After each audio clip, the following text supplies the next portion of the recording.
Hola, ¿cómo están? Bienvenidos y bienvenidas una vez más a Raconto, elecciones que construyen un presente. En esta ocasión nos encontramos con una representante de Renovación Nacional, la diputada Paulina Núñez. Tuvo la disposición de venir a conversar con nosotros para contarnos cuál ha sido el camino que ha recorrido para llegar a ocupar un escaño en esta sala. ¿Cómo está, diputada? Bienvenida. Muy bien, Carolina, muchas gracias por la invitación. Algunos dijeron rápido, pero cuando uno parte también a muy temprana edad, no es tan rápido. Al final las cosas se van dando y uno logra las metas, y esto yo lo planifiqué, lo decidí hace mucho tiempo, y siento que no soy una diputada de aquellas que o fueron a buscar o porque hay un familiar o por distintos motivos, sino que era mi meta. Lo planifiqué, lo trabajé y fui tomando otras decisiones para poder obtener esto. Ya, pues, diputada, vamos a conocer entonces ese camino que no fue tan rápido, pero antes de comenzar en eso vamos a revisar su ficha como es tradicional en este programa. La diputada Paulina Núñez Urrutia, militante de Renovación Nacional, fue electa por primera vez como diputada en las elecciones de 2013, representando al Distrito 4, que incluye las comunas de Antofagasta, Mejillones, Sierra Gorda y Taltal, de la región de, como habíamos señalado, Antofagasta. En esta ocasión obtuvo 20.565 votos, equivalentes al 19,63%. Diputada, entonces, ¿por qué no fue tan rápido ese camino? Porque usted, por lo que yo veía y revisaba en su ficha, llegó a Renovación Nacional en el 2007 y luego ya el 2013 era candidata a diputada. ¿Cómo fue ese camino? ¿Cómo se construyó? A ver, primero, yo soy de Antofagasta, porque vale la diferencia y dejar en claro que hay muchos parlamentarios que son de regiones, pero que son de Santiago o que son de la región metropolitana. Y por distintas razones, o muchas veces dentro del propio partido, terminan ocupando un cupo en regiones y, bueno, luego las representan. En mi caso, no. Nosotros, mi familia, somos todos de Antofagasta. Yo estudié allá, nací criada, soy malcriada también. Entonces, yo estudié en un colegio católico en donde el tema de las ayudas sociales, los campamentos de verano, comunidades de vida cristiana, en fin, eran bien importantes en la formación. No solamente nos preocupábamos de la malla tradicional, ¿cierto?, las asignaturas, en fin, sino que de este trabajo que a veces copaba el verano completo. Yo me iba un verano completo a hacer algún servicio social, alguna comuna pequeñita de la región, y eso creo que va formando y nos va guiando también en qué es lo que a uno le gusta. Y frente a eso también, por supuesto, como buen colegio católico, potencia mucho las dirigencias estudiantiles. Tuvimos un cargo dentro de los secundarios a nivel regional, y como secretaria del centro alumno y luego como presidenta del centro alumno también desde esa época. Y ahí yo tenía claro que me gustaba la política, no siendo de familia política, no había ningún político en la familia. Se conversaba así de mucha política, con papás de mucha lectura, entonces estaban las noticias y no una teleserie a la hora del almuerzo, y se comentaban cosas básicas. Pero no había una raíz. Claro, una militancia política en su familia. ¿Y cómo es que llega entonces a Renovación Nacional? ¿Qué es lo que la llama y qué es lo que finalmente le hace decidir que esa vocación de servicio social sea puesta en este partido? Yo creo que entre el servicio social o un servicio más público de ayuda a la comunidad y la política hay un paso importante, porque si uno dijera que se dedicó a la actividad política netamente por una ayuda social, para eso formemos una fundación o formemos parte de una ONG, pero a mí me gusta decidir. Y para tomar las decisiones hay que estar jugando el partido de la cancha, no mirando, ¿cierto?, o ayudando desde la banca o las tribunas. Y por eso creo pasar a la acción. Y cuando yo digo me gusta decidir, ahí también con la claridad de que nuestras decisiones influyen directamente en la calidad de vida de las personas, en hacer un bien o no, y en apoyar o ayudar a la mayoría. Ahora, ¿en base a qué? En base a las ideas que uno tenga. Si al final del día todos, más allá de los partidos que militamos o las ideas políticas que podamos tener, yo no tengo ninguna duda de que acá todo el mundo quiere el bien en base a sus ideas. No creo que haya alguien acá en estos 120 escaños que quiera hacer algún prejuicio. Yo creo que hay muchas ideas que son erradas, pero respeto que son las ideas de los otros. Claro. Y sí, siempre tuve claro que mis ideas eran de derecha o de centro derecha, y en ese sentido conocí en su minuto, y por eso es muy importante las personas de los partidos que estén en regiones. A veces uno no los toma mucho en cuenta, pero es la primera puerta la aproximación que uno tiene a esa militancia. Así es. Entonces conocía en ese minuto las juventudes de Renovación Nacional y fui conversando con ellos, empecé a ir a algunas reuniones. ¿Eso a través de su participación en la Universidad Católica? ¿Usted estudió Derecho en la Universidad Católica? Sí, ¿no? yo estudié Derecho, y en la Facultad de Derecho había un centro alumno, pero muy básico, o sea, con muy poca participación política y con muchas actividades al final casi recreativas. entonces muy poca política en la universidad. Y cuando formamos una lista, yo fui de vicepresidenta en esa lista, fuimos, por ejemplo, con nuestras militancias. Apoyadas por partido. Eso sé que se da mucho en Santiago, en Valparaíso, en Concepción, en capitales más universitarias, pero no en regiones y más extremas. Bueno, y eso lo hicimos y es ahí donde yo dije, empiezo a militar en el partido, formo parte del centro alumno, pero también empiezo a trabajar en la Juventud de Renovación Nacional y ahí ocupé el cargo de secretaria y de presidenta de la Juventud en mi región. En base a lo que usted está señalando, parece ser una decisión bastante decantada, bastante pensada, luego de haber pasado por una actividad estudiantil, universitaria, ser dirigente en el centro de estudiantes de su carrera y luego de eso comenzar a evaluar, al parecer, el escenario y ver desde qué lugar usted sentía que se veía más representada, ¿no?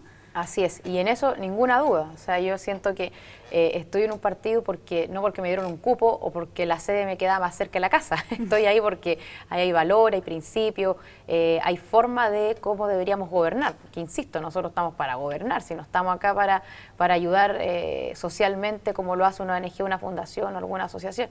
Y desde ese punto de vista me hice cargo en la región de Jóvenes por Piñera, que fue como el ala de la juventud que apoyó la campaña del expresidente Sebastián Piñera, ya siendo abogada, y en ese minuto incluso trabajando en Santiago en Cariola de Pérez Cotapo. Yo trabajé un año y un par de meses en ese estudio, un par de meses en Santiago, pero luego estuve a cargo de la oficina en Antofagasta, que tienen ellos una oficina ya para el tema minero. Bueno, entonces me dio la oportunidad de coincidir en el trabajo en este estudio, ejerciendo mi profesión, pero además, como estaba en Antofagasta, participar activamente. Y cuando ya tuvimos un triunfo, recibí una llamada de La Moneda para hacerme cargo del Instituto de la Juventud en la región.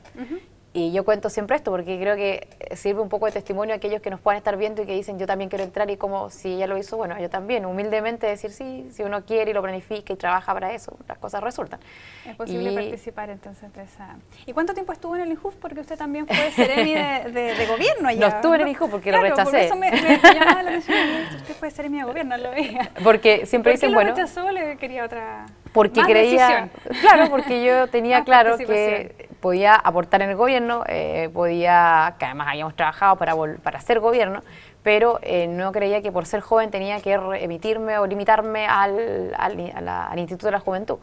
Y el intendente y los gobernadores ya estaban nombrados y habían sido, por supuesto, decisión de los partidos, de los parlamentarios en ejercicio. Entonces, en las regiones, el tercer cargo que queda es el de la Secretaría de Gobierno o la vocería, la CGGOV, que además es una seremía bien política. Está en todas las reuniones con los intendentes, con los gobernadores, coordina los seremi, eres la voz visible o o oficial, ¿cierto?, del gobierno. Entonces yo dije, a mí me gusta ese cargo, ¿qué posibilidad hay? Y rechacé el INJUF, y sabiendo que, bueno, si no había ninguna posibilidad, a lo mejor me voy a quedar fuera del gobierno y mi meta era estar dentro del gobierno. Y lo logró. Pero me fue bien, y ahí quedé. ¿Cómo fue esa experiencia, ya estar ahí en el espacio de decisión, como señalaba usted, que era su primera motivación de poder entrar en política? Fue una tremenda experiencia, porque efectivamente, por ejemplo, en el caso del intendente, un intendente bien técnico. No tenía vía partido, conocía a los parlamentarios como los conocía cualquier persona, y no personas que han hecho vía partido. Y claro, los gobernadores, cada uno nombrado en base a sus capacidades, pero con designación directa de los parlamentarios. O sea, acá no había ningún padrino o madrina que pudiera ayudar. Y yo en materia política, en materia redes, sí tenía incluso, me atrevo a decir, más experiencia que ellos, simplemente porque uno venía años haciendo vía partido. Y sí creo que fue una experiencia de dulce y de agraz, de dulce porque era lo que yo había querido y me había resultado, y además que ese ministerio o esa seremía tiene dos grandes brazos que son de mucha satisfacción. Primero, todo el trabajo en la división de organizaciones sociales, con las juntas de vecinos, las organizaciones, mucho terreno, recoger inquietudes, y eso a mí me gusta mucho, estaría todo el día en la calle. Y la otra, que es la parte más de comunicaciones, de difundir, de defender, de debatir y de empezar a comunicar, ¿cierto?, lo que hicimos. Algunos dicen que no lo hicimos muy bien en el tema de comunicaciones, pero muy, muy dulce, digamos, y bueno, guardo un recuerdo muy bonito de esa experiencia. Diputada, y en esta carrera bien intensa, porque si usted no quiere reconocerla como rápida, sí, al menos digamos que fue bien intensa, ¿tenía siempre una meta, la tenía ahí el llegar hasta el Congreso? ¿Estaba dentro de sus posibilidades o iba viendo más o menos día a día cómo se iban desarrollando las cosas y las oportunidades que se iban abriendo? No, yo tenía claro y me gusta este poder del Estado y me quiero desenvolver acá. Y de esto cometí, creo, un error en ese minuto. A largo plazo no lo veo para nada como un error, pero de una primera entrevista que me hicieron recién en el año 2010 de decir que yo quería ser candidata a diputada. O sea, estaba recién asumiendo ese Emmy y ya quería ser candidata al tiro. Me preguntaron qué le gustaría después, qué sé yo, cuando uno empecé a destacarme, digamos, en la región. Entonces, diciendo la verdad, yo dije, me encantaría el día de mañana. El día de mañana era, claro, las próximas elecciones, ser candidata a diputada y que la ciudadanía elija. Claro, cuando dije eso, todos los parlamentarios pidiendo mi renuncia porque dijeron, esto no salió conferencia el camino. Sí. Y eso es así, y fue así. Y tuve que estar 3 años con un pie adentro y otro fuera. Y bueno, ya está acá, lleva 2 años y medio en esta función legislativa. ¿Cómo ha sido la experiencia de llegar en este momento, además, en donde esta institución se encuentra en una posición bastante compleja frente a la evaluación ciudadana? Mira, y sobre todo con la familia, los más amigos, uno conversa de cuál ha sido la experiencia de estos años. Lo primero que me dicen es, escogiste pero con una pinza el año para ingresar al Parlamento, porque al final uno está en una institución que está bien desprestigiada y eso hay que reconocerlo, porque existiendo un problema que se refleja, por ejemplo, en la abstención, ¿cierto?, en las elecciones, para poder solucionarlo tengo que partir por reconocerlo. O sea, si yo creo que está todo bien, es para cerrar la puerta por dentro y quedarnos encerrados. Claro. Pero no, yo creo que efectivamente hay una falta de credibilidad tremenda. Siento que el traer aires nuevos no basta con ser un rostro nuevo, o sea, creo que tiene que haber actitudes distintas. Y, por ejemplo, cuestiones súper básicas en el distrito, pero yo siento que han llegado bien. Tener oficinas parlamentarias abiertas, decentes, porque hay algunas de parlamentarios que están en el último piso de un edificio y, por supuesto, ninguna persona llegaba, cosas básicas, pero a disposición y abierta todo el día, con personas trabajando en terreno, entre comillas, ¿cierto? Invertir en eso también, porque es una respuesta directa a la ciudadanía. Uno mismo, yo me tomo un avión todos los jueves, podría solamente ir en las semanas distritales, o algunos ya que son, yo digo, más carepalo, pero que van solamente los meses antes de la elección, claro. Pero uno vuelve a su casa. Entonces yo creo que eso de mantener una constante y que las personas estén acostumbradas a que una tienda, audiencia, todos los jueves de la tarde, son pequeñas cosas que de una u otra forma vuelven las personas a creer, y eso yo creo que es el trabajo de nosotros, porque si les seguimos echando, como muchos de acá, si les seguimos echando leña al fuego, yo siento que es pan para hoy y hambre para mañana. Diputada, usted además es vicepresidenta de Renovación Nacional, y consultarle desde ahí de qué manera se puede encantar a la ciudadanía en este escenario político con la evaluación que tiene el Congreso y la Cámara de Diputados, si es que incluso dentro de su bancada, desde que comenzó este periodo legislativo, han salido al menos, creo, 5 parlamentarios de su bancada. ¿Cómo es que entonces uno puede transmitir un mensaje de que la ciudadanía se sume, que participe, si finalmente las personas que deberían estar más comprometidas con permanecer con el ideario político que hay detrás están abandonando la bancada? Señalo cómo fue la salida que tuvieron los diputados que finalmente conformaron Amplitud, Joaquín Godoy, Pedro Brown, Carlos Rubilar, y luego otros parlamentarios que se han sumado hasta el último, que fue José Manuel Edwards. Así es. A ver, primero creo que es importante entender que cuando uno está en un partido político, porque uno milita voluntariamente en un partido político y parece que después cuando uno ya tiene un cargo se le olvida eso, es porque allí hay un bien común. O sea, estamos todos, se supone, tirando el carro para un solo lado, que como básico en un partido político es volver a gobernar. No es para tener para que a ti te vaya bien o te vaya mal. Si tenemos distritos difíciles, tendrá que uno ir a reforzar y evitar un doblaje, por ejemplo. Y ahí yo siento que hay poca generosidad. Uno no se puede ir de un partido porque se lleve bien o mal con el presidente del partido, como ocurrió, ¿cierto?, con los diputados en ese minuto que formaron Amplitud, que por lo demás ya están todos desarmados, porque la misma diputada Carla Rubilar termina renunciando, claro, los otros 2 diputados ya no se hablan con la senadora Lili Pérez casi, y bueno, y al final del día nosotros nos medimos en las elecciones, así que vamos a ver cómo les van las elecciones municipales, que yo no le veo mucho futuro, y por lo tanto creo que van a volver a golpear la puerta, y ahí es donde uno dice, miremos hacia adelante y por lo tanto la puerta abierta. Yo en eso tampoco me pierdo. Ya lo que pasó y estémosle, que los necesitamos a todos para volver a gobernar. Y en el caso, por ejemplo, súper concreto, en el diputado Edwards, claro, él tiene un problema tremendo con sus propios parlamentarios de la Araucanía y además quiere ser senador y no confía en que le den un cupo. Entonces, si yo voy a estar en un partido político por un cupo o no, tampoco me parece, y por eso creo que hay que ir caso a caso viendo cuáles son esas renuncias. Pero esto finalmente es algo que la ciudadanía está un poco lejos, digamos, porque a la larga tiene que ver con los conflictos que se mantienen al interior del partido. Sí. A lo que voy yo es como de esta manera, en este escenario, ¿cómo logramos finalmente atraer a la ciudadanía para que crea, digamos, en que finalmente las y los parlamentarios que están en este lugar van a permanecer en la posición que tienen y que los van a representar de acuerdo a ellos, como ellos los escogieron? Yo siento que no es la única respuesta, pero creo que es básico haciendo la pega. ¿Y haciendo la pega qué significa? O sea, por ejemplo, sacando proyectos que beneficien. Claro, ahí también uno podría decir, bueno, ¿qué entendemos por que beneficien? Porque yo puedo creer que algo que levante la nueva mayoría va a perjudicar tremendamente, ¿cierto?, a la ciudadanía, y ellos creen que la están haciendo de lujo. Entonces, es difícil llegar a ese punto de equilibrio. Pero si la ciudadanía ve que al menos, por ejemplo, en proyectos que son tan transversales como la elección de los intendentes, que a nosotros en las regiones nos toca tan directamente, nos ponemos de acuerdo, yo creo que eso se valora.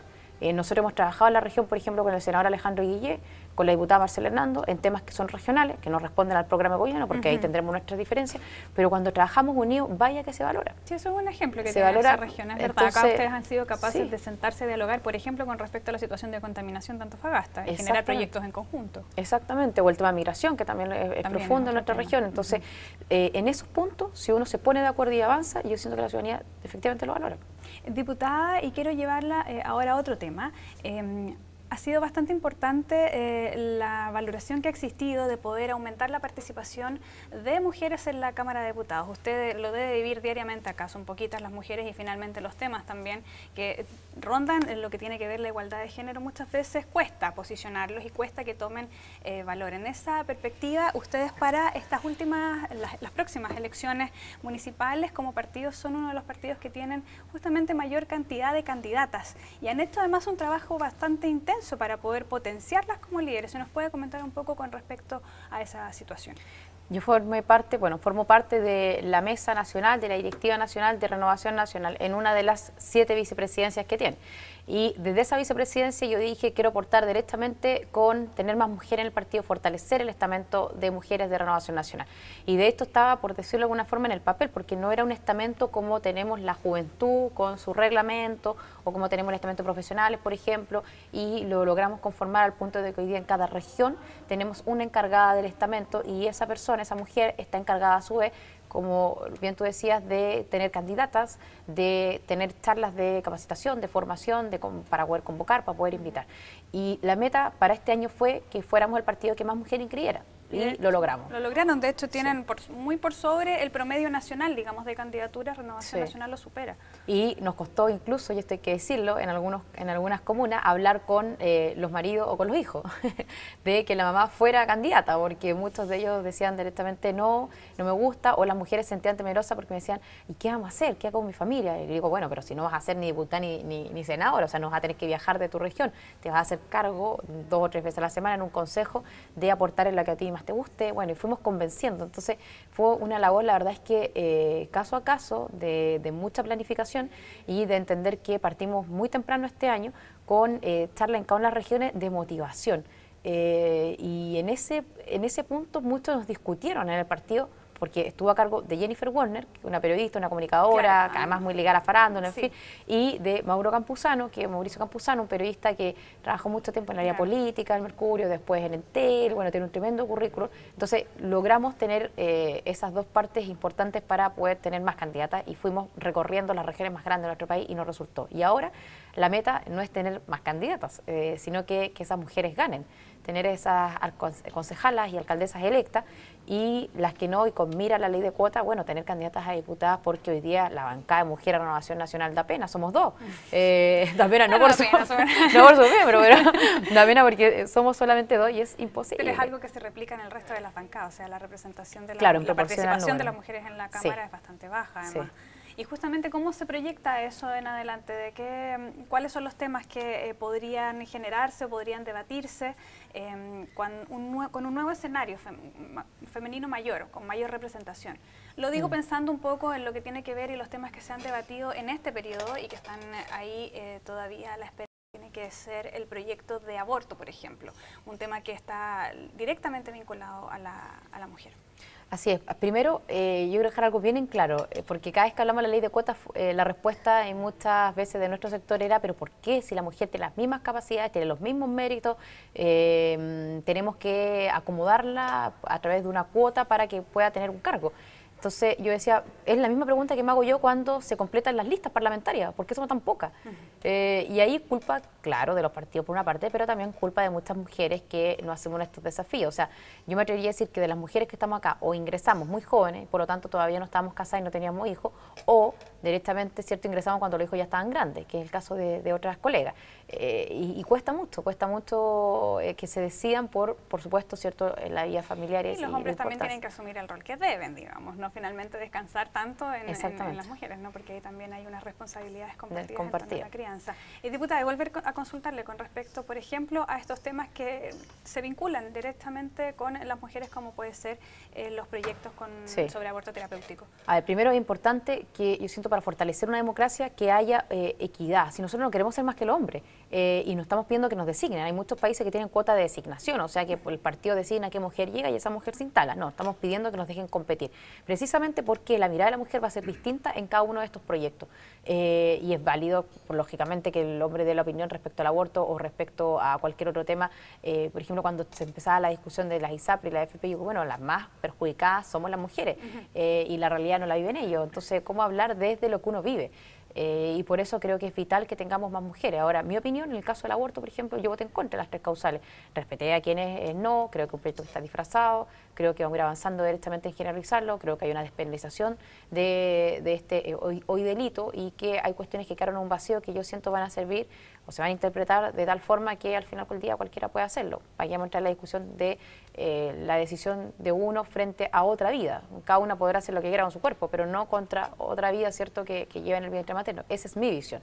Y la digo, y la dije en mi distrito, y la voté, y tomé la palabra cuando voté, porque muchos votaron sin dar su opinión. Claro. Y eso es válido porque acá, si nos discutimos acá, ¿dónde? Pero sí creo que es importante tener esa mirada de mujer y no en arrinconado, porque cuando, por ejemplo, tuvimos que sacar adelante la discusión de la ley de cuota, lo que pedimos nosotros como indicación era que los recursos, digámoslo también, ¿cierto?, son mayores con una candidata y un hombre, son incentivos para los partidos, fueran no al bolsillo de la candidata. El proyecto venía con que esos recursos iban al bolsillo de la candidata. Nosotros dijimos no, que fueran al partido, para que el partido, con esa exclusividad, lo repartiera, digamos, en capacitación y formación a los estamentos de mujeres de cada uno de ellos. Y así finalmente. Diputada, para terminar, hacerle la última consulta, entonces, ¿usted va a acompañar estas eventuales nuevas candidatas mujeres al próximo Parlamento? Sí, de hecho, en la elección municipal ya la hemos acompañado casi todas. Me reclaman del distrito también. ¿Va a la reelección, entonces? Sí. Voy a la reelección. Sí, de todas maneras. Pensé que sí, no, de todas maneras. Prefería acompañarlas en las listas como candidata. Sí, no, de todas maneras. Bueno, diputada, muchas gracias por conversar con nosotros. No, muchas gracias.